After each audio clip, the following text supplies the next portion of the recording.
Այլ հայացք Նախիջևանի ինքնավարությանը։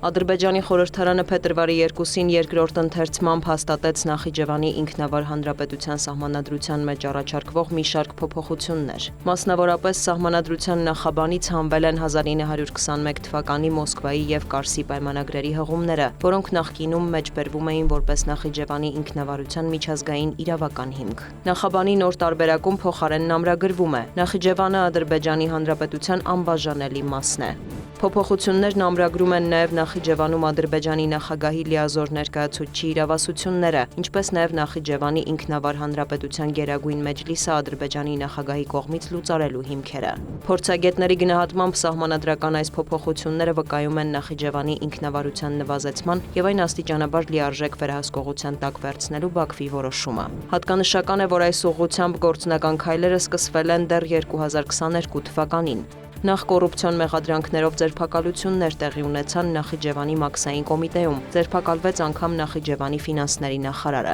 Այնուհետև լուծարվեցին Նախիջևանի պետական անվտանգության ծառայությունը եւ Նախիջևանի մաքսային կոմիտեն, որոնք մինչև այդ համեմատաբար անկախ էին գործում։ Դրանց գործառույթներն անցան Ադրբեջանի համապատասխան պետական գերատեսչություններին։ 2022-ի դեկտեմբերին արդեն հրաժարական տվեց Նախիջևանի ղեկավարը Գերագույն խորհրդի նախագահ Վասիվ Թալիբովը։ Վերջինս բավական հակասական կերպար էր։ 1995 թվականին նա այդ պաշտոնում նշանակվել էր Ադրբեջանի այն ժամանակվա նախագահ Հեյդար Ալիևի կողմից։ Թալիբովի կառավարումն աչքի էր ընկնում բավական կոշտ մեթոդներով, մարդու իրավունքների եւ ազատությունների զանգվածային խախտումներով։ Փորձագետները նշում էին, որ նա պետության մեջ պետություն է ստեղծել, իսկ իրավապաշտպանները Նախիջևանն անվանում էին ադրբեջանական Հյուսիսային Կորեա։ Թալիբովը եւ նրա մերձավորները բազմիցս հայտնվել են նաեւ կոռուպցիոն սկանդալներում, կուտակելով մեծ թվով անշարժ գույք եւ բիզնեսներ Ադրբեջանում ու այլ երկրներում։ Նախիջևանի ղեկավարի պաշտոնից Թալիբովի հրաժարականի որոշումը բացատրվեց առողջական խնդիրներով, սակայն ըստ վերլուծաբանների իրական պատճառը Նախիջևանը անմիջական վերահսկողության տակ վերցնելու խնդիրն էր։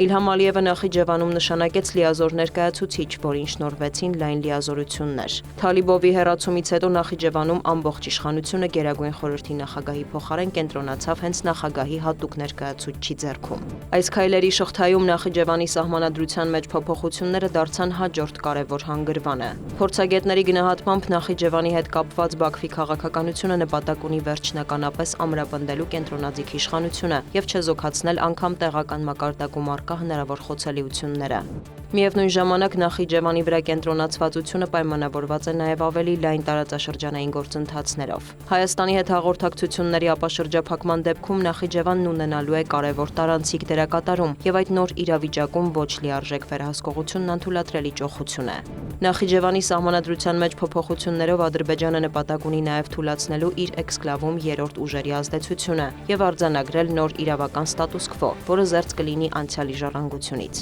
Կան կարծիքներ, որ այս գործընթացի վերջին ակորդը կարող է դառնալ ինչ-որ պահի Ադրբեջանի սահմանադրության փոփոխությունը, որով Նախիջևանի ինքնավար հանրապետությունը վերջնականապես դե յուրե կլուծարվի, իսկ Ադրբեջանը կդառնա լիարժեք ունիտար երկիր։